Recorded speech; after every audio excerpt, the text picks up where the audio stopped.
الحمد للہ رب العالمین والعاقبۃ للمتقین والصلاة والسلام علی رسولہ الکریم اما بعد اعوذ باللہ السمیع العلیم من الشیطان الرجیم بسم اللہ الرحمن الرحیم من عمل صالحا من ذکر او انثی وَهُوَ مُؤْمِنٌ فَلَنُحْيِيَنَّهُ حَيَاةً طَيِّبَةً قال اللہ تبارک و تعالی فی مقام آخر وَمَنْ أَعْرَضَ عَنْ ذِكْرِي فَإِنَّ لَهُ مَعِيشَةً ضَنْكًا صدق اللہ العظیم وصدق رسولہ النبی الکریم ان اللہ وملائکتہ یصلون علی النبی یا ایہا الذین آمنوا صلوا علیہ وسلموا تسلیما اللہم صلی علی سیدنا و مولانا محمد معدن الجود والکرم وآلہ وصحبہ وبارک وسلم۔ عزیز دوستو، انسانی زندگی اثرات لیتی ہے، اچھے اثر بھی ہوتے ہیں، برے اثر بھی ہوتے ہیں۔ انسان کو موسم کا اثر بھی ہوتا ہے، انسان پر اس کے خاندان کا اثر بھی ہوتا ہے، انسان پر صحبت کا اثر بھی ہوتا ہے۔ بالکل اسی طرح انسان پر اس کی نیکی کا اثر بھی ہوتا ہے اور گناہوں کا اثر بھی ہوتا ہے۔ نیکی دل کو سکون دیتی ہے، گناہ انسان کو پریشان کر دیتے۔ نیکی اللہ کی رحمت کو متوجہ کرتی ہے۔ پھر حالت یہ ہوتی ہے کہ انسان اپنی ان پریشانیوں کا حل کہیں اور ڈھونڈتا پھرتا ہے، حالانکہ جب گناہوں کی بیماری لگے تو اس کی شفا توبہ میں ہوتی ہے، اس کا حل اللہ کے حضور معافی مانگنے میں ہوتا ہے، پہچاننے میں ہوتا ہے کہ مجھ سے کہاں غلطی ہو گئی، کس جگہ جا کے کمزوری میں نے دکھائی۔ ہر انسان اچھی، ٹھنڈی، خوبصورت، سکھ والی زندگی چاہتا ہے۔ اللہ کریم نے سورہ نحل کے اندر ارشاد فرمایا من عمل صالحا من ذکر او انثی، فرمایا جو بھی اچھے عمل کرے، چاہے مرد ہو چاہے عورت ہو، وَهُوَ مُؤْمِن، شرط یہ ہے کہ مومن ہو، فَلَنُحْيِيَنَّهُ حَيَاةً طَيِّبَةً، فرمایا ہم اسے پاکیزہ زندگی عطا فرما دیں گے، حیات طیبہ دے دیں گے اسے، پاکیزہ زندگی۔ شرط کیا ہے؟ من عاملہ صالحہ، نیک عمل کرے۔ کون سے عمل کرے؟ اٹھنا بیٹھنا، کھانا پینا، چلنا سونا جاگنا محتاط ہو اس کا، وہ نیکی کرے۔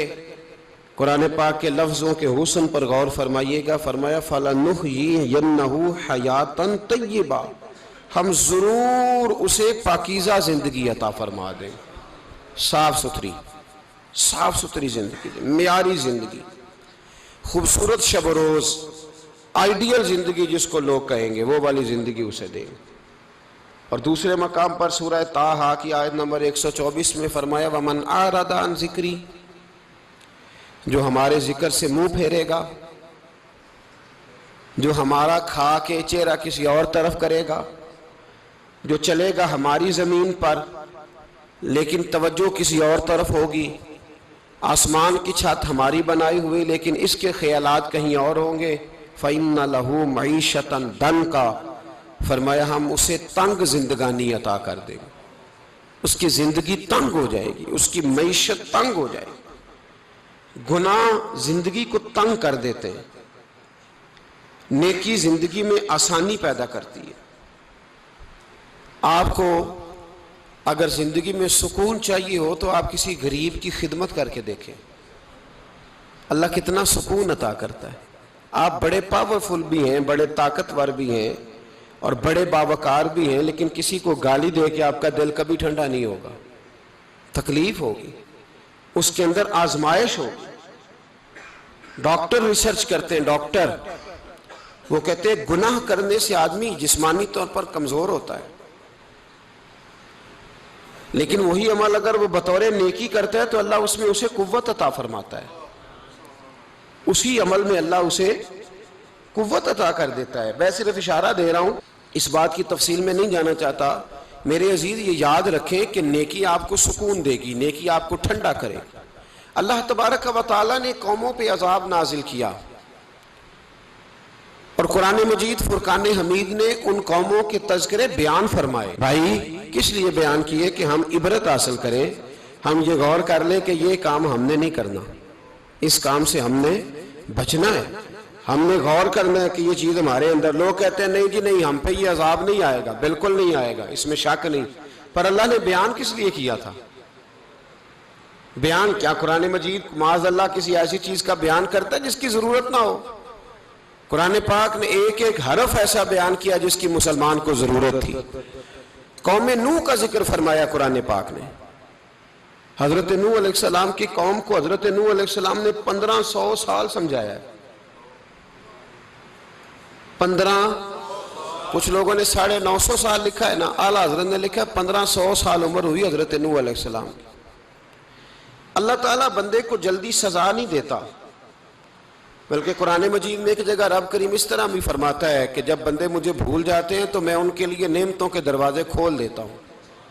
بندہ سمجھتا ہے کہ میں کچھ تو ہے نا کہ میرے اندر، کہ میں جدھر جاتا ہوں خیر ہی خیر ہو جاتی ہے، وہ سمجھتا ہے کہ میری عقل ہے، حالانکہ اللہ اسے ڈھیل دیتا ہے۔ اللہ اسے ڈھیل دیتا ہے۔ گناہوں کی سزا کے 3 طریقے ہیں۔ ایک ہے متنبع کرنا، تنبیہ کرتا ہے اللہ، بندہ متنبع ہو جاتا ہے، یہ اللہ کا بہت بڑا احسان ہوتا ہے۔ ایک ہوتا ہے مہلت دینا، اور ایک تیسرا ہوتا ہے اللہ خفیہ تدبیر کرتا ہے۔ تھوڑا سا سمجھیے گا، انسان پر کوئی آزمائش آئی، فوراً اس کی چھٹی اس نے کہا کہ وہ فلاں جگہ غلطی کی تھی تب ایسا ہوا ہے۔ ہوتا ہے نا کئی دفعہ، آواز آتی ہے نا اندر سے، چلیں بول دیں کچھ نہیں ہوتا آپ کو، اللہ جانتا ہے یہاں کوئی کچھ نہیں کہے گا آپ کو، اور ہماری تو ویڈیو بھی نہیں گھومتی، یعنی خبر بھی نہیں ہو کہ کس نے ہاں کر دی کس نے نہ کر دی۔ آپ بغیر ٹینشن کے بات چیت کریں، آج کچھ نہیں ہوتا ہے انشاءاللہ تعالی۔ آتی ہے اندر سے آواز؟ میں آپ سے اس لیے ان چیزوں کی تصدیق کراتا ہوں کہ باقیوں کو بھی آتی ہے کہ نہیں، اس لیے تصدیق۔ کبھی کوئی کسی جگہ انسان پریشان ہوتا ہے تو محسوس کرتا ہے کہ وہاں مجھ سے ہوتا ہے نا جی، جس کو یہ نصیب ہو جائے بڑا خوش نصیب آدمی ہے۔ حضرت مولا علی فرماتے ہیں اگر تجھے دنیا میں سزا مل گئی تو بچ گیا ہے، سمجھ پھر اللہ کرم کرے گا، آخرت میں سزا نہیں دے گا۔ اور یہ یاد رکھ لے، وما اصابکم من مصیبت فبما کسبت ایدیکم ویعفو عن کثیر۔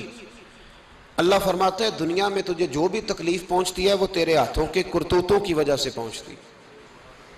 ویعفو عن کثیر، فرمایا کثیر گناہ تو میں ویسے ہی معاف کر دیتا ہوں۔ یہ جو تیری زندگی میں دکھ ہے نا، یہ بھی میری قلیل سزائیں ہیں۔ یہ کثیر پر سزا، یہ قلیل ہے، قلیل یہ جو تمہاری زندگی میں تکلیفیں۔ انسان کو سزا ملتی۔ حضرت فضیل بن عیاض رحمۃ اللہ تعالی علیہ گھوڑے پہ بیٹھے تھے، گھوڑا شرارت کرنے لگ گیا، اچھلنے لگ گیا، کودنے لگ گیا، تو حضرت فضیل بن عیاض نیچے اترے، ایک کونے میں جا کے نماز کی نیت باندھ لی، 2 رکعت نماز پڑھی، پھر دیر تک استغفار پڑھتے رہے، روتے رہے، دعا کرتے رہے، واپس آئے۔ خادم عرض کرنے لگے حضور سمجھ نہیں آئی، گھوڑے نے تھوڑی سی شرارت کی، وہ بدکا ہے، آپ نے اس کو چھوڑا ہے اور چھوڑ کر کے آپ نماز میں لگ گئے۔ تو حضرت فضیل بن عیاض فرمانے لگے جب بندہ اللہ کی نافرمانی کرتا ہے نا تو جو چیزیں اس کی فرما بردار ہوتی ہیں وہ اس کی نافرمانی کرنے لگ جاتی۔ تو مجھے محسوس ہوا تھا کہ میں نے کہیں اللہ کی نافرمانی کی ہے، اس لیے ایسا ہوا ہے کہ میرے گھوڑے نے میری، تو میں توبہ کرنے لگا ہوں، اور اب دیکھتا ہوں بیٹھ کے بھلا کیا ہوتا ہے۔ میں نے سچی توبہ، حالانکہ مجھے یاد نہیں کہ میں کہاں بولا، پر کھری اور سچی توبہ کی۔ دوبارہ گھوڑے پہ بیٹھے تو گھوڑا بالکل صحیح ہو کے ساتھ چلنے لگ گیا۔ میرے بھائی جب یہ تنبیہ ہے اللہ کی طرف سے، یہ متنبع کیا جاتا ہے کہ تو بعد آ جا۔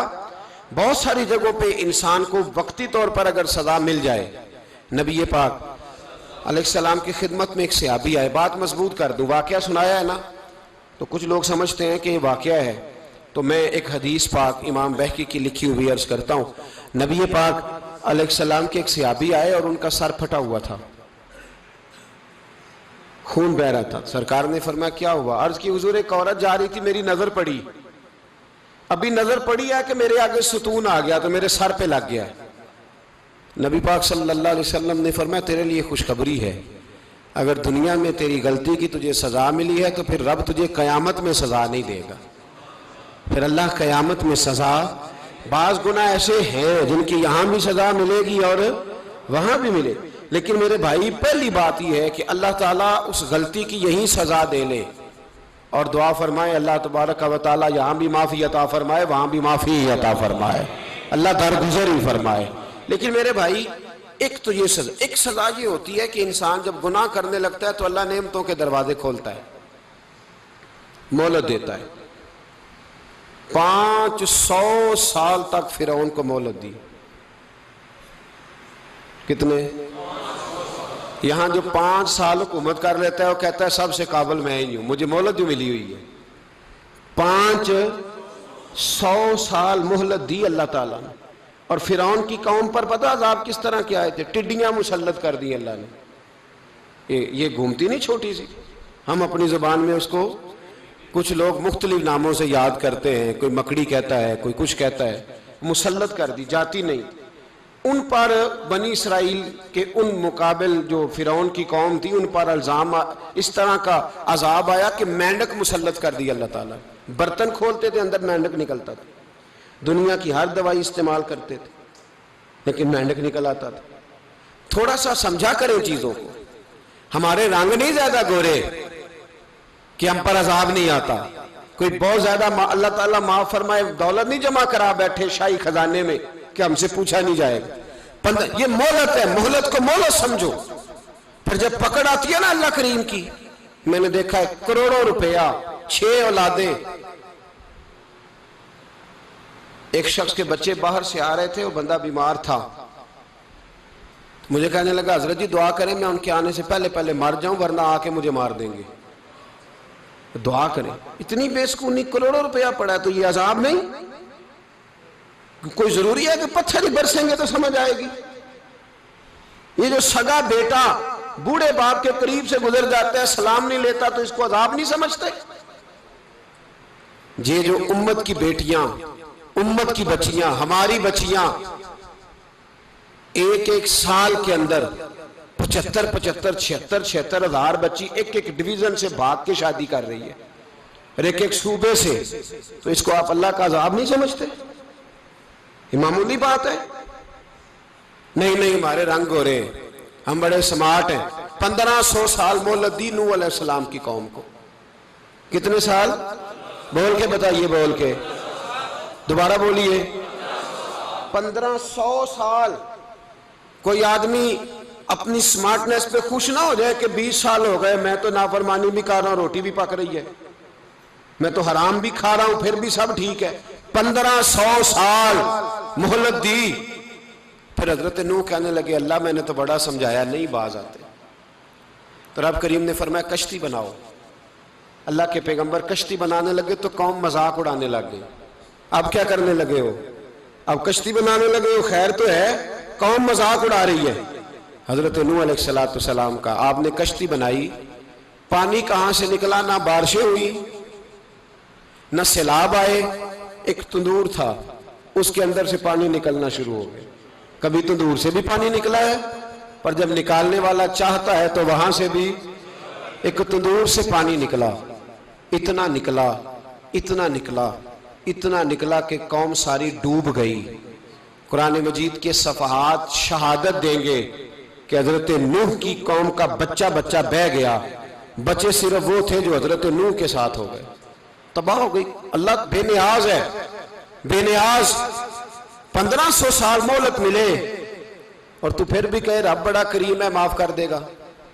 1500 سال تجھے گنجائش دے اور تو کہے کوئی نہیں بات معافی ملنی چاہیے ابھی بھی. میرے بھائی حضرت صالح علیہ السلام کی قوم، حضرت صالح نے تبلیغ شروع کی تو کہنے لگے پہلے معجزہ دکھاؤ. جی آج تو نہیں لوگ معجزے مانگتے آج بھی لوگ کرامتے اور معجزے.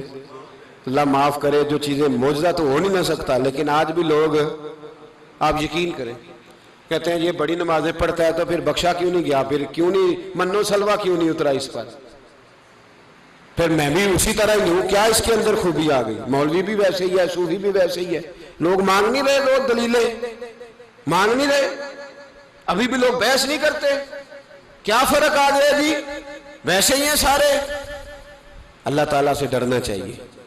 ہمیں سامنے والے کی طرف دیکھ کر صحیح ہونے کا حکم نہیں ہے، ہمیں اپنی اصلاح کا حکم ہے، اپنی طرف دیکھ کے اپنے آپ کو ٹھیک کرنے کا۔ الزام لگا کے گزر جانا، اس کا کوئی مطلب سنو اور یاد رکھو۔ حضرت صالح علیہ السلام سے کہنے لگے پہلے معجزہ دکھائیں، تو حضرت صالح علیہ السلام نے فرمایا اونٹ کہاں سے پیدا ہوتے ہیں؟ کہا اونٹنی کے بطن سے۔ فرمایا آؤ میں تمہیں پہاڑ کے اندر سے اونٹنی پیدا کر کے دکھاتا ہوں۔ کہاں سے؟ پہاڑ کے اندر سے۔ حضرت نوح ساتھ لے کے گئے تو پہاڑ کے اندر سے اونٹنی نکلی، اور اونٹنی بھی گابن تھی، اس کے پیٹ میں بچہ، اور اونٹنی اتنا دودھ دیتی تھی کہ ساری بستی دودھ پی جاتی تھی، پھر بھی دودھ بچ جایا کرتا تھا۔ لیکن حضرت نوح علیہ السلام نے فرمایا اب تم نے دیکھ تو لیا یہ اسے، یہ جتنا دودھ دے گی روٹی بھی اتنی کھائے گی، ایک دن تم سارے پانی پیو گے، ایک دن یہ سارا پانی پیا کرے گی، ایک دن تم سارے باقی جانوروں کو گھاس کھلاؤ گے، ایک دن یہ اونٹنی، اور اونٹنی کا نام کیا؟ ناقۃ اللہ، اللہ کی اونٹنی۔ کس کی اونٹنی؟ نام کیا ہے؟ اللہ کی، یہ اللہ کی اونٹنی ہے۔ تو حضرت نوح علیہ السلام کی اونٹنی فرمایا اس کی بے ادبی نہ کرنا۔ باز نہیں آئے لوگ، باز نہیں آئے، کہنے لگا جی دودھ دینا تو ٹھیک ہے، پر یہ جو سارا پانی پی جاتی ہے نا یہ صحیح نہیں، یہ جو ساری گھاس کھا جاتی ہے یہ نہیں ٹھیک، دودھ دینا تو ٹھیک ہے پر یہ نہیں صحیح۔ آپ نے فرمایا اسے کچھ نہ کہنا، اللہ کی اونٹنی ہے۔ میں کہا کرتا ہوں ان لوگوں نے ناقۃ اللہ کی بے ادبی کی، حضرت نوح علیہ السلام کی اونٹنی کی ٹانگیں کاٹ دی، صالح علیہ السلام کی۔ اور دیکھو اللہ بڑا بے نیاز ہے، اگر پیدا کرنا جانتا ہے تو حفاظت کرنی نہیں جانتا، لیکن رب کریم نے فرمایا نہ کرنا۔ انہوں نے ان کے پیر کاٹ دیے، کانوں پہ چھریاں لگائیں۔ اونٹنی جب مر گئی، اونٹنی اللہ تبارک و تعالیٰ کی وہ اونٹنی جب مر گئی تو حضرت صالح علیہ السلام کی قوم پر رب کریم نے زلزلہ بھیجا۔ اذا زلزلت الارض زلزالہا، جب زلزلے آئیں گے اور جب ان کا زلزلہ آنا زلزلہ آتا ہے نا، کیا کرتی ہے قوم؟ لا الہ الا اللہ، لا الہ لا الہ الا اللہ، کلمے جاری ہو جاتے ہیں۔ بلکہ ایک دفعہ ایسا بھی ہوا کہ مسجدوں میں اعلان ہونے لگے زلزلہ آ رہا ہے، جو فجر کے لیے نہیں اٹھے زلزلے کے لیے وہ بھی اٹھ گئے، جن کا دعویٰ ہے نا میری سویرے آنکھ نہیں کھلتی، ان کی لگی نہیں کتنے گھنٹے، بعد میں بھی نہیں لگی، ٹی وی پہ اعلان ہوتے رہے کوئی نہیں آ رہا سو جاؤ چپ کر کے، لیکن آنکھ لگی۔ موت سے تو ڈرتا ہے، اللہ سے ڈرتا ہی نہیں، موت کا خوف ہے رب کا نہیں۔ زلزلہ آیا، ساری قوم تباہ ہو گئی۔ بتاؤ اگر ناقۃ اللہ کی گستاخی ہو تو اللہ ناراض ہو جاتا ہے، اور اگر اولیاء اللہ کی ہو، اگر اولیاء اللہ کی ہو تو رب ناراض نہیں ہوتا؟ شرم نہیں آتی لوگوں کو داتا صاحب کی بے ادبی کرتے، شرم نہیں آتی لوگوں کو غوث اعظم کی گستاخی کرتے، حیا نہیں آتی جنہوں نے دین پھیلایا ان کی بے ادبی؟ میں درد سے کہتا ہوں، رو کے کہتا ہوں، اور اگر کلیجہ پھٹ سکے تو میں دکھاؤں زخم کتنے۔ ایک حج کے موقع پر ایک بابا جی، اس سال 4,80,000 روپے کا پرائیویٹ حج تھا، اور بابا جی کی کیفیت کمزور تھی، بیچارے بیمار تھے، اس کے باوجود وہ گئے۔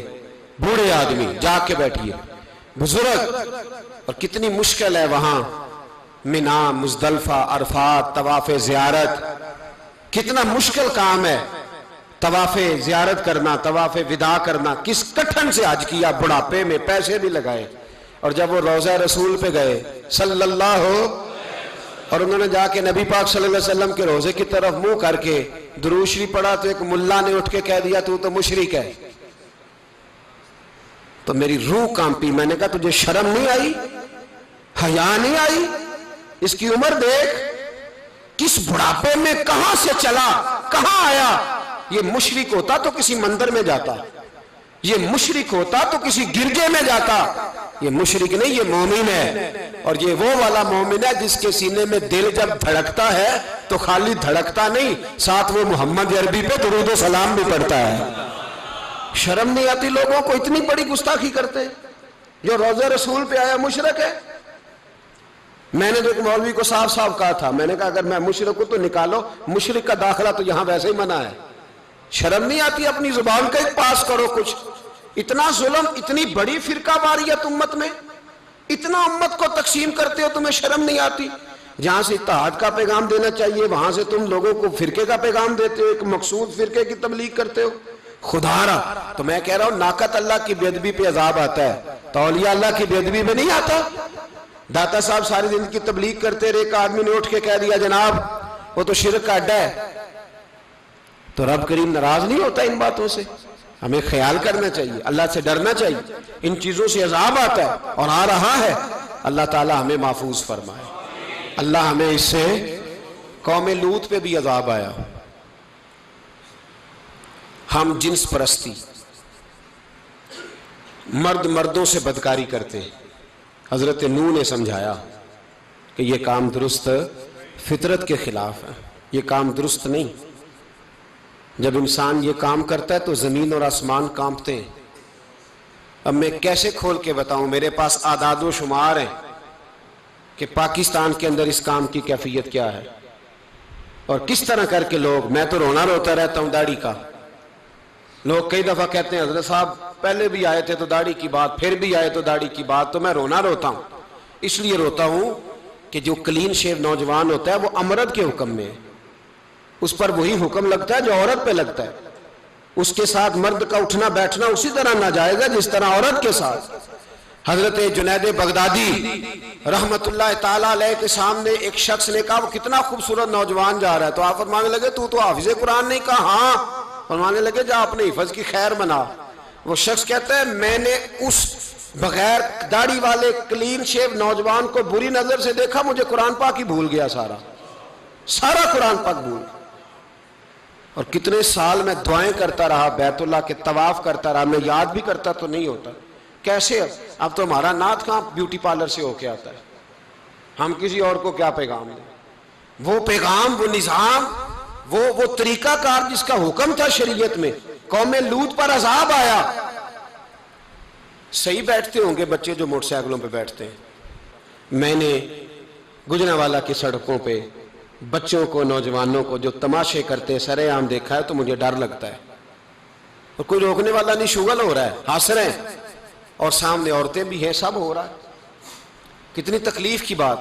حضرت نوح کی قوم یہ کام کرتی تھی، قرآن پاک نے بیان کیا ہے. حضرت نوح نے سمجھایا، فرمایا رب کریم نے تمہیں اپنی خواہش پوری کرنے کے لیے جائز طریقہ عطا فرمایا، عورتوں سے نکاح کرو، اور اس نکاح کی برکت سے جو اللہ تمہیں اولاد دے گا اس کو اللہ تبارک و تعالیٰ تمہارے لیے باعث بخشش بھی فرمائے گا. لیکن جب قوم نہ مانی تو جو قوم میں لوط کا عمل کرے اس کا علاج قرآن نے بیان فرمایا کہ آسمان سے پتھر برسیں گے. پھر پتھر برسے اور جن کے بڑے بڑے اچھے دماغ تھے ان کے دماغ چکنا چور کر دیے گئے، تباہ کر دیے گئے، ان کے دماغ زمین پر بچھاڑ دیا گیا. اللہ مہلت دیتا ہے لیکن اس کا مطلب یہ نہیں کہ انسان توبہ ہی نہ کرے. حضرت شعیب علیہ السلام کی قوم پر بھی عذاب آیا، اس لیے کہ بددیانتی کرتی تھی، ناپ تول میں کمی کرتی تھی. میں نے کہا تھا شب قدر کی رات کہ یہ کوئی تماشا ہے کہ شب رات آئی تو ساری رات روتے رہے یا اللہ معاف کر دے، یا اللہ معاف کر دے، رو رو کے چیخے مار مار روئے. شب قدر آئی تو پھر چیخے ماری، ساری رات روئے. تو جس بندے کا پروگرام ہی نہیں سویرے بدلنے کا، دکان پہ بیٹھ کے پھر وہی ناپ تول میں کمی، پھر وہ اللہ تعالیٰ معاف کرے. میں ایک مضمون پڑھ رہا تھا تو وہ فوڈ کے اسپیشل لوگ تمہیں لکھا تھا مہربانی کرو ملاوٹ ہی اچھی چیز کی کر لو، مرچ میں کیری تو نہ ملاؤ اینٹوں کی، وہ تو بیمار کرتی ہے، وہ تو خون کی آنتوں کو روک دیتی ہے. وہ کہنے لگا، اور وہ کہتا ہے میں تمہیں بتاتا ہوں کون کون سی چیز ملائی جا سکتی ہے، وہ ملا لو. خدا را اس قوم پہ رحم کرو، مہربانی. ایک دوست ہے ہمارے، میں وزیر آباد میں ان کے گھر بیٹھا تھا تو ایک میڈیکل، میرا کسی شخص پہ اعتراض کرنے کا میں مجموعی بات کرتا ہوں. میں ایسے ڈاکٹروں کو جانتا ہوں جو اللہ تعالیٰ فضل کرے سچ مچ کے نیک ہیں، اچھے لوگ. تو بچے کا میڈیکل سٹور ہے تو والد بیمار ہو گیا تو کہتا ہے ابا جی ڈاکٹر صاحب نے کہا آپ کو ڈریپ لگنی ہے. تو سگے باپ کو ڈریپ لگانے لگا تو باپ کیا کہتا ہے پتر تیری مہربانی مینو کوئی اصلی لائی، وہ نہ لائیں جڑی لوکاں نو لانا ہے.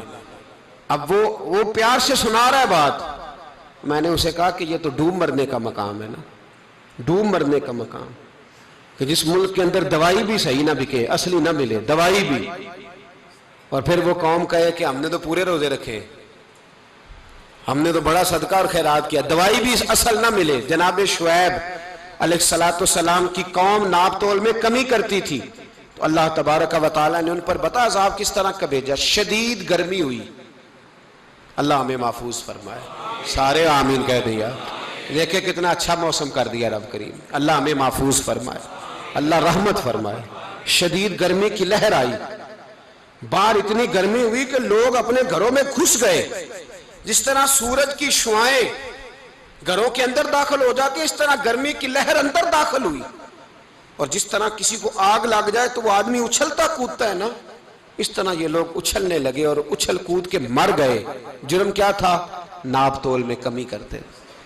حضرت داؤد کی قوم بھی تباہ ہوئی، جرم کیا تھا؟ ہفتے والے دن مچھلیاں نہیں پکڑنی تو یہ پکڑتے تھے۔ حکم ہے نا مسلمان کو نماز کے ٹائم کوئی اور کام نہیں کرنا، نماز پڑھنی ہے۔ میرا خیال ہے مسلمان تو فٹافٹ آ جاتے ہیں، سارے ہی پہنچ جاتے ہیں نا مسجدوں میں۔ ہلکا ہلکا بول رہے ہیں آپ، کیوں نہیں پہنچتے؟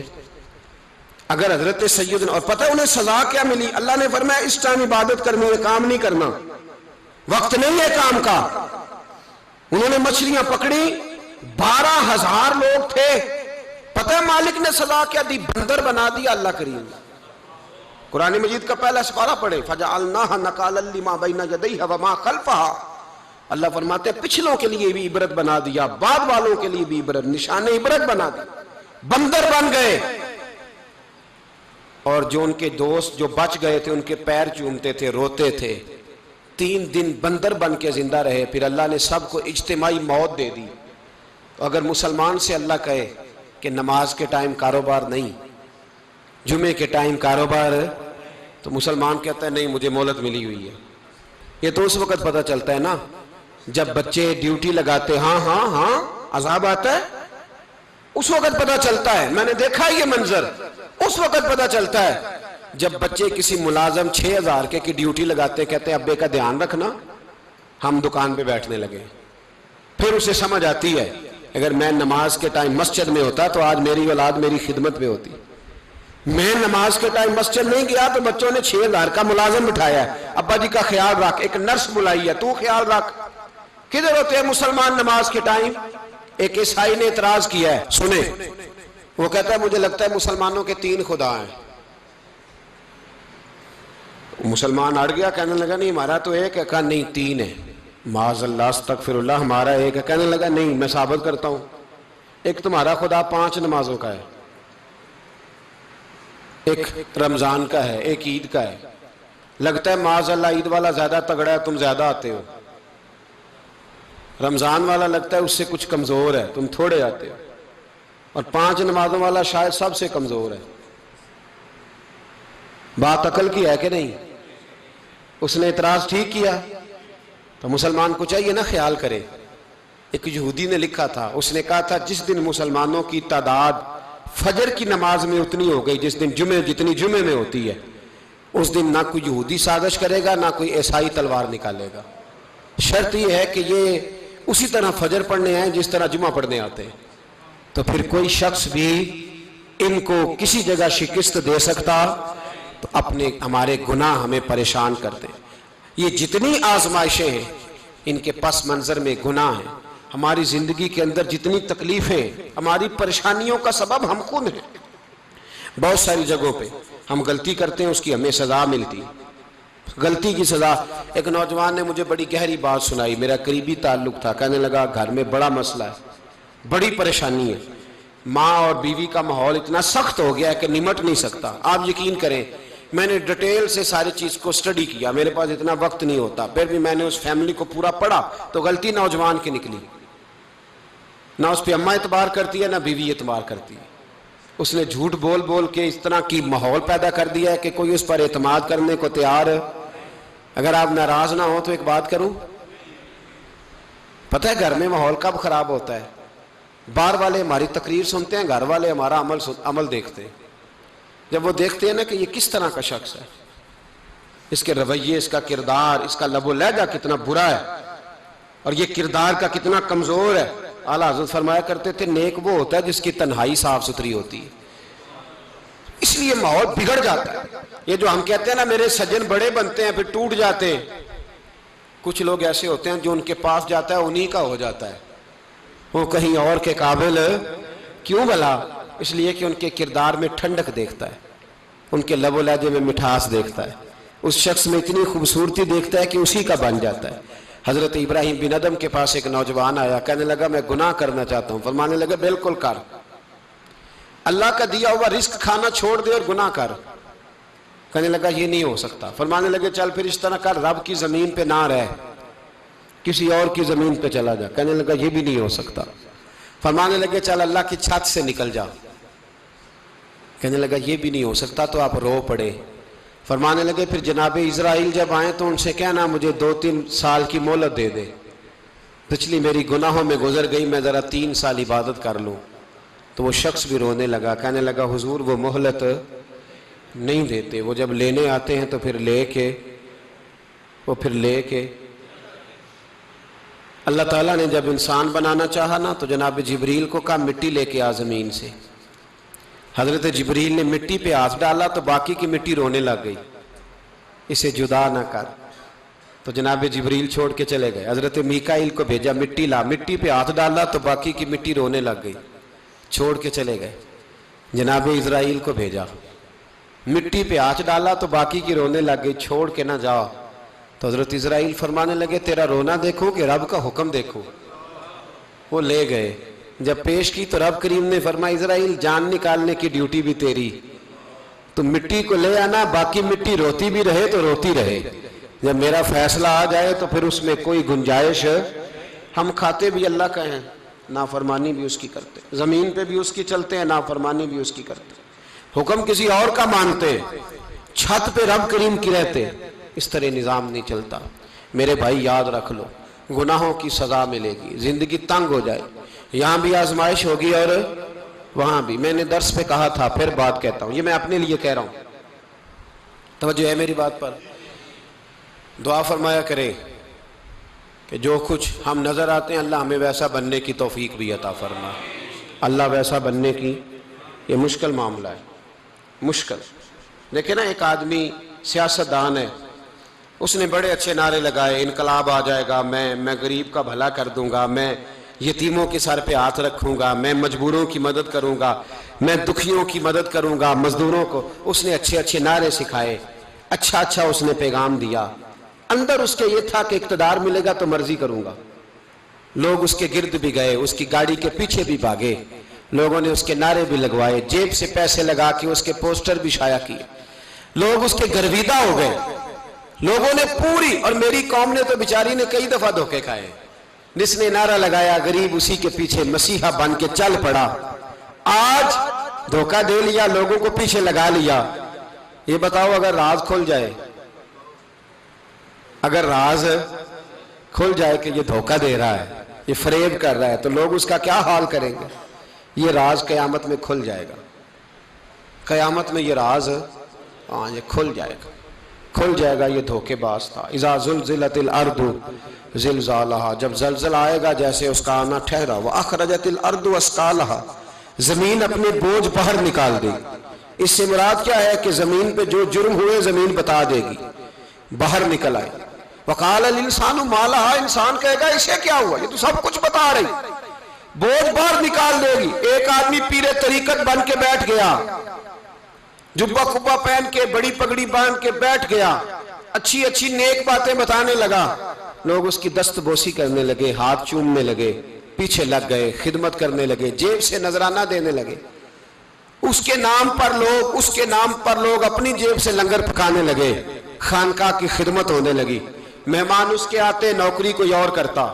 میں نے کہا تھا شاید اپنے لیے کہہ رہا ہوں، ڈیوٹیاں لوگ کرنے لگے، حالات بدلنے لگے، لیکن اس کے اندر تو چور تھا، وہ تو دکاندار تھا، تو یہاں جو اس کے پیچھے لگے تھے وہ تو سچے تھے، انہیں تو اجر ملے گا، لیکن اس کا جب راز کھلے گا تو بڑی رسوائی ہوگی، اس کا جب راز کھلے گا تو بڑی۔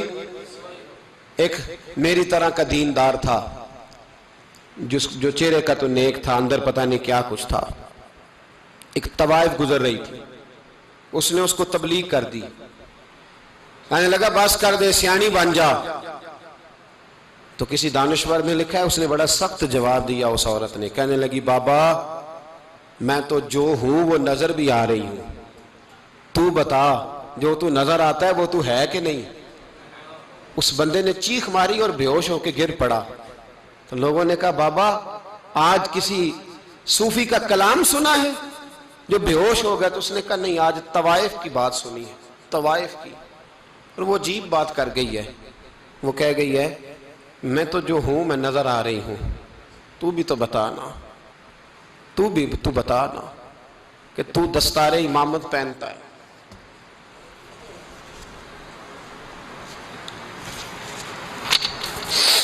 تو بتا تو جو کہلاتا ہے تو وہ ہے کہ نہیں؟ یہ وقال الانسان ما لہا، یہ راز قیامت میں کھلے گا۔ ہم جو کچھ بتا رہے ہیں نا اپنی زبانوں سے، ہمیں اپنے گناہوں کا احساس ہونا چاہیے۔ ایسا نہ ہو کہ جب سزا ملے تو پھر اس طرح کی ملے کہ دوبارہ کسی کو کوئی منہ دکھانے کے قابل نہ رہے۔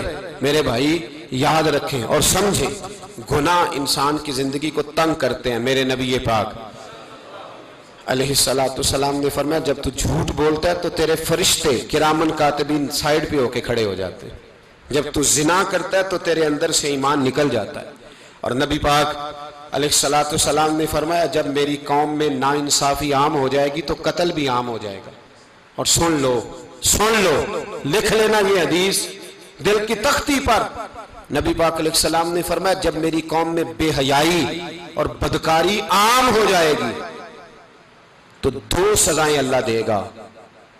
ایک تو جوان موتیں آئیں گی، جوان بچے کچھ بھی نہیں دیکھا چلے گئے، اور دوسری سزا اللہ یہ دے گا کہ ایسی بیماریاں آئیں گی جن کا علاج نہیں ملے گا، ایسے امراض پھوٹ پڑیں گے۔ اگرچہ میں آپ کو ایسی تقریر بھی سنا سکتا تھا جس پہ آپ بہت زیادہ محظوظ ہوتے، پر میں نے اس جمعے میں ایسا موضوع چنا ہے جس کا ہمیں خاص ضرورت ہے۔ بھائی دیکھیں تو صحیح کہ ایسا تو نہیں کہ ہم ان عیبوں میں مبتلا ہیں۔ میرے نبی کریم علیہ السلام نے فرمایا جب تم نیکی کا حکم دینا اور برائی سے منع کرنا چھوڑ دو گے پھر اللہ تم پر ظالم حکمران مسلط کرے گا۔ اور اگلے لفظ اس سے بھی زیادہ سخت ہیں، محبوب فرمانے لگے پھر تمہاری نیک لوگ دعائیں بھی کریں گے تو اللہ وقتی طور پر ان کی دعاؤں کو بھی قبول نہیں فرمائے گا، اس لیے کہ تم لوگوں نے نیکی کا حکم دینا اور بھلائی سے روکنا چھوڑ دیا۔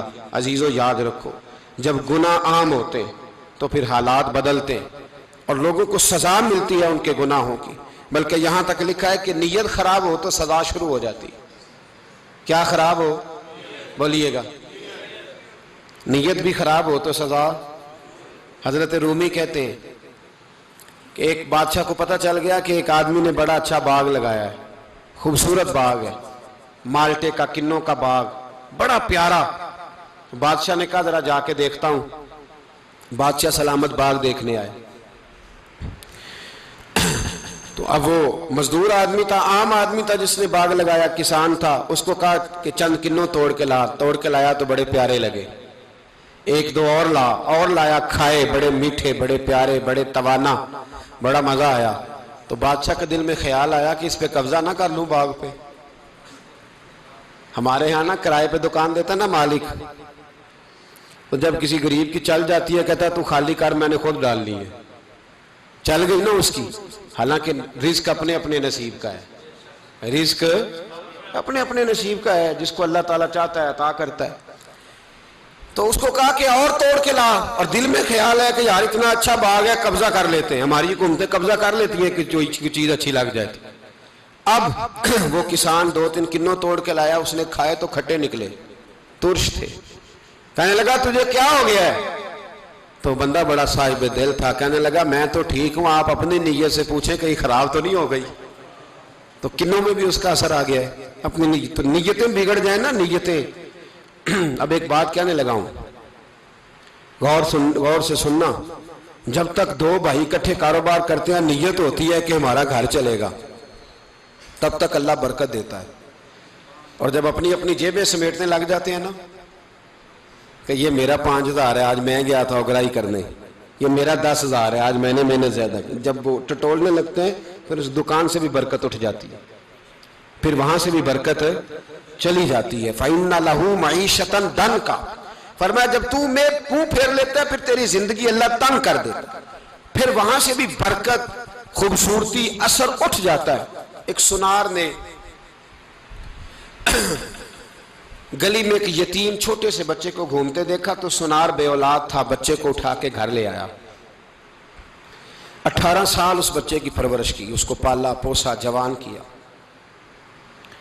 سنار کے پاس وہ دکان پہ چلا جاتا، وہ کئی دفعہ دکان پہ رہتا، کئی دفعہ گھر میں رہتا۔ ایک دفعہ وہ دکان پہ تھا، بچہ گھر تھا، 18 سال کا جوان، اس کی بیوی اکیلی تھی۔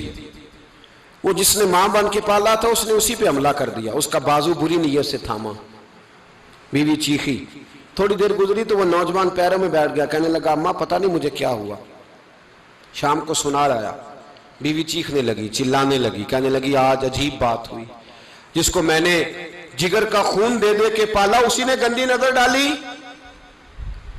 سنار محو حیرت ہے، بیوی کا خیال تھا کہ لاٹھ اٹھائے گا، ڈنڈا اٹھائے گا، نوجوان کو مارے گا، لیکن وہ رونے لگ گیا۔ اس نے کہا آج اس نے میرا بازو تھاما ہے، جانے کیا کیا ہے؟ پریشان ہونے لگ گیا، سجدے میں گر گیا، کہا تو بتاتا کیوں نہیں؟ تو وہ سنار کہنے لگا اس کی غلطی نہیں، 18 سال کے بعد آج مجھ پر بھی شیطان سوار ہوا تھا۔ ایک عورت آئی تھی، وہ اپنے بازوؤں میں چوڑیاں پہننا چاہتی تھی تو میں نے بھی گندی نظر سے ہاتھ ڈالا تھا، رب کریم نے مجھے فوراً اس کی سزا دی۔ جن کے گھروں میں بیٹیاں ہوتی ہیں ان کی نظریں گندی نہیں ہوتی، جو بیٹیوں کے باپ ہوتے ہیں، جو بہنوں کے بھائی ہوتے ہیں، ان کی نظریں گندی۔ اور اگر تو ٹیلی فون کرتا ہے، تو کسی عورت کے ساتھ تعلق رکھتا ہے تو یہ بات لکھ لے، امام فخر الدین رازی 1، علامہ اسماعیل حقی 2، ملا جلال الدین رومی 3، امام خازن 4، امام جلال الدین سیوطی 5 حدیث کے استاد اور محدث لکھتے ہیں کہ اگر تو کسی پر گندی نظر ڈالے گا تو تیرا گھر بچ سکتا، یاد رکھ نہیں بچے گا، اس لیے کہ تیری نظر کسی کی بیٹی کو بیٹی سمجھ تاکہ تیری بچی کا پردہ قائم رہے، کسی کی بہن کو۔ یہ کیا بات ہوئی کہ تو جتنا مرضی گند معاشرے میں پھیلاتا رہے تیرا گھر بچا رہے؟ یہ کیسے ہو سکتا ہے؟ فَإِنَّ لَهُ مَعِيشَةً ضَنْكَ، اللہ فرماتے ہیں زندگی تنگ ہو جائے گی تیرے لیے مشکل، تو ڈھونڈتا پھرے گا کہ میں مرنے کو جگہ تلاش کروں۔ سچی توبہ کرے، کھری توبہ کرے۔ یہ گناہ انسان کو مجبور کر دیتے ہیں۔ حضرت عبداللہ بن مبارک رحمت اللہ تعالیٰ علیہ، ان کے سینکڑوں شاگرد تھے، ایک شاگرد کے انتقال کا وقت آیا تو گھر گئے ملنے۔ آپ کہتے ہیں میں نے زور لگا لیا پر اس کی زبان پر کلمہ جاری نہیں ہوا۔ میں اسے کہتا کلمہ پڑھ پر اس کی زبان پر جاری۔ اللہ اکبر، بہت بڑی نعمت ہے، دعا فرمائیں اللہ ایمان کی موت عطا فرمائے، ایمان کی موت دے اللہ کریم، ایمان کی موت دے۔ ایسے بھی لوگ دیکھے ہیں، مسجد نبوی ہے، رسول اللہ کا شہر ہے، سر سجدے میں ہے، روح پرواز کر گئی، روح پرواز۔ کتنا نصیبوں والا ہے، کتنا نصیبوں والا ہے کہ مسجد نبوی میں سر سجدے میں رکھا ہے اور اللہ تبارک و تعالیٰ نے محبوب کے قدموں میں موت عطا فرمائی۔ تو حضرت عبداللہ بن مبارک کہتے ہیں میں نے اس کو کہا کلمہ پڑھ تو اس کی زبان پہ جاری نہیں ہوتا۔ میں بار بار کہتا تو وہ منت کرتا، کہتا حضور میں کوشش کرتا ہوں جاری نہیں ہوتا۔ فرماتے میں پریشان ہو کے اٹھا، ابھی میں دروازے پہ پہنچا تھا اس نے چیخ ماری اور روح پرواز کر گئی۔ بچے رونے لگے، بیوی رونے لگی، تو میں نے اس کی بیوی سے کہا کہ یہ جرم کیا کرتا تھا، اتنا بڑا پاپی پہ کلمہ جاری نہیں ہوا۔ اس کی زوجہ کہنے لگی حضرت جی 2 گناہ تھے اس کے، ایک تو یہ شراب کا عادی تھا، روکتی تھی باز نہیں آتا تھا، اور دوسری بات یہ کہ یہ اپنی اماں کا نافرمان تھا، وہ 2 گلیاں چھوڑ کے رہتی ہے، یہ کبھی ملنے نہیں گیا تھا۔ اس بوڑھی کا کلیجہ اس کی طرف سے بڑی تکلیف میں تھا۔ تو حضرت عبداللہ بن مبارک کہنے لگے جا تو بھی دعا کر، اس کی ماں کو بھی کہہ دعا کرے کہ یہاں تو یہ کلمہ نہیں اسے نصیب ہوا، اللہ کرے اللہ آخرت کی منزلیں اس کی بہتر فرما دے۔ میرے بھائی ایسے گناہ، حضرت مالک بن دینار نے توبہ کی انہوں نے۔ کس طرح؟ فرماتے میں نشے کا عادی تھا، کسی نے مجھے کہا کہ بطور دوائی شراب پی لو تو میں نے پی لی، نشے کا عادی تھا، شراب پیتا تھا۔ اللہ تعالیٰ نے بڑی منتوں اور کوششوں کے بعد، منتوں کے بعد ایک بیٹی عطا فرمائی، وہ بھی 2.5-3 سال کی ہوئی تو پردہ کر گئی۔ کہتے میں اس کی قبر پہ بیٹھ کے گھنٹوں روتا، شراب کا عادی تھا۔ ایک دن سویا تو خواب دیکھتا ہوں کہ میرے پیچھے ایک بڑا سانپ لگ گیا ہے، اور سانپ جب منہ کھولتا ہے تو انگارہ نکلتا ہے۔ میں پھر دعا کرتا ہوں اللہ ہمیں معاف فرمائے، اللہ ہم سے درگزر۔ میں کچھ قبرستانوں میں جاتا ہوں تو میں سانپ بچھو پھرتے ہوئے دیکھتا ہوں، اور ڈر آتا ہے کہ ہم یہاں آنے والے ہیں۔ یہ لوگ کہہ رہے ہیں کہ تمہاری تیاری ہے، کسی وقت بھی اعلان ہو جائے گا کہ چلو بھائی چلو، فلاں صاحب کا جنازہ ہے، اٹھو۔ لوگ کہتے ہیں جلدی کرو، اور ایک کونے میں ایک شخص یہ بھی کہتا ہے کہ دیگ بھی رکھ لو، مہمان بڑے جمع ہو گئے۔ اور ایک کونے میں لوگ یہ بھی کہتے ہیں کہ برف ٹھنڈی لے آؤ، لوگوں نے پانی بھی پینا ہے۔ پہلے اعلان ہوتا ہے کہ فلاں فوت ہو گیا، پھر اعلان ہوتا ہے جنازے کا ٹائم ہو گیا، پھر اعلان ہوتا ہے جنازہ اٹھایا جائے گا، اور پھر بات ختم ہو جاتی ہے۔ پھر کل من علیہ فان، پھر کوئی نہیں پوچھنے آتا، ختم ہو گئے، قصہ ہی ختم ہو گیا۔ ان لوگوں کی کہانی مٹ گئی، ختم ہو گئے، بڑے بڑے کج کلا، کوئی پوچھنے والا نہیں۔ موت کا راج ہے موت کا راج، موت راج کرتی ہے بس، اور کسی کا راج نہیں۔ وہ راج کرتی ہے، جدھر جاتی ہے اسی کا راج ہے، راج کر رہی ہے۔ تو حضرت مالک بن دینار کہتے ہیں قبرستان میں نے دیکھا، میں خواب دیکھتا ہوں بڑا اژدہا، اس کے منہ کے اندر آگ میرا پیچھا کر رہا ہے۔ کہتے میں خواب دیکھ رہا ہوں، میں دوڑا، لیکن وہ اژدہا جب میں دوڑا تو میرے آگے آ کے کھڑا ہو گیا۔ میں مشرق کو دوڑا تو وہاں بھی آ گیا، مغرب کو دوڑا تو وہاں بھی آ گیا۔ جناب مالک بن دینار کہتے ہیں ایک بوڑھا شخص کمزور مجھے بچانے آیا، پر اس اژدہا نے پھونک ماری تو وہ بوڑھا آدمی دور جا گرا۔ کہتے میں چیختا تھا، چلاتا تھا، ایک پہاڑی پہ میں بھاگا گیا تو وہاں مجھے میری بیٹی ملی، مجھے فوت ہو گئی۔ وہ اس اژدہے کے آگے اس نے یوں ہاتھ کیا تو اژدہا پیچھے بھاگ گیا۔ میں نے بیٹی کو گود میں اٹھایا، میں نے کہا بیٹی یہ کون تھا؟ کہنے لگی ابا یہ تیرا برا عمل تھا، یہ تیرا برا عمل تھا، یہ تجھے کھا جاتا اگر میں نہ ہوتی۔ تو کہا یہ بوڑھا جو مجھے بچانے آیا یہ کون تھا؟ کہا یہ تیرا اچھا عمل تھا، پر کمزور بڑا تھا، تھوڑا تھا، یہ تیرے برے عمل کا مقابلہ کرنے کی ہمت نہیں رکھتا تھا۔ حضرت مالک بن دینار کہتے ہیں میری بیٹی نے خواب میں میری داڑھی پکڑ لی اور کہنے لگی ابا میں چاہتی ہوں تو صحیح ہو جا، ایسا نہ ہو کہ پھر تیرے پیچھے یہ اژدہا لگ جائے۔ حضرت مالک بن دینار کہتے ہیں جب میں سو کے اٹھا تو میری داڑھی آنسوؤں سے بھری ہوئی تھی۔ پھر اس کے بعد میں نے توبہ کی، اس طرح کی توبہ کی کہ پھر میں نے کوشش کی کہ دوبارہ میں اپنے رب کی نافرمانی نہ کروں۔ حضرت عبداللہ ابن عباس فرماتے تھے جو دنیا میں ہنس ہنس کے گناہ کرتے ہیں نا، ہنس ہنس کے جھوٹ ہنس ہنس کے بولتے ہیں، ہنس ہنس کے لوگوں کی غیبت کرتے ہیں، فرمایا یہ جو تمہیں ہنس ہنس کے گناہ کرتے نظر آتے ہیں ان کا رونا قیامت میں دیکھا نہیں جائے گا، ان کے آنسو قیامت میں دیکھے نہیں جائے۔ جو ہنس ہنس کے گناہ کرتے یہ روئیں گے، فَلْيَضْحَكُوا قَلِيلًا وَلْيَبْكُوا كَثِيرًا، رب فرماتا ہے زیادہ رویا کرو کم ہنسا کرو۔ نبی پاک علیہ السلام روتے تو صحابہ کہتے حضور آپ اتنا کیوں روتے ہیں؟ تو محبوب فرماتے جو میں جانتا ہوں وہ تم نہیں جانتے۔ بھائیو قبروں میں اکیلے جانا ہے، کبھی غور کرنا، اکیلے کوئی بندہ ساتھ حساب دینے نہیں جائے گا۔ اماں بڑا پیار کرتی ہے لیکن قبر میں کبھی کوئی ماں بھی ساتھ دفن نہیں ہوتی، اپنا اپنا حساب دینا، مشکل وقت ہے، حساب کر لینا چاہیے، تیاری کر کے رکھنی چاہیے۔ گناہ اگر یہاں ہماری زندگی کو تنگ کریں گے تو وہاں بھی ہمارے لیے مشکلات پیدا کریں۔ نبی کریم علیہ السلام نے فرمایا ہے کہ اللہ بڑا مہربان ہے، اللہ بڑا کریم ہے، اللہ بڑا ستار ہے، اور یاد رکھو جب کوئی اس کی ریٹ کو چیلنج کرے، جب کوئی اس کے قانون کو توڑے، جب کوئی اللہ کی اعلانیہ نافرمانی کرے، پھر رب کریم کی غیرت کو، اس کے عدل کو جوش آتا ہے، توبہ کرے سچی، مسجد کی حاضری دیں پابندی کے ساتھ۔ میری آپ سے ہمیشہ یہ گزارش رہتی ہے کہ مسجد کی حاضری پابندی سے دیں۔ میں اپیل کرتا ہوں داڑھی رکھ لیں، یہ میرے نبی کا طریقہ ہے صلی اللہ تعالی علیہ۔ واپس آ جائیں، ہماری بقا نہ ہمارے دین میں ہے، کوئی نہیں ہمیں رکھے گا، کوئی نہیں رکھے گا، کوئی نہیں۔ میرا ایک دوست رات بتا رہا تھا کہ سعودی عرب میں ایک شخص نے 30 سال محنت کی، تو جب وہ مرا ہے وہیں اس کے گھر میں فون کیا تو اس کے گھر والوں نے کہا جناب آپ کو مشکل ہوگی ڈیڈ باڈی بھیجنے میں، وہیں دفن کر دیں۔ ہاں اگر اس کا کوئی پیسہ ہے تو وہ ذرا اکاؤنٹ میں بھیج دیں، بچیوں کو ضرورت ہے۔ او بھائی تو اکیلا جائے گا، تیرے لیے مشکل ہو جائے۔ اپنے بھی ساتھ یقین کریں، بچے دعائیں کرانے آتے ہیں، کہتے ہیں حضرت جی دعا کریں اللہ اماں کی سختی معاف کر دے۔ اس کا مطلب کیا ہے کہ اماں اب جائے، اب ہمارا نمبر آئے۔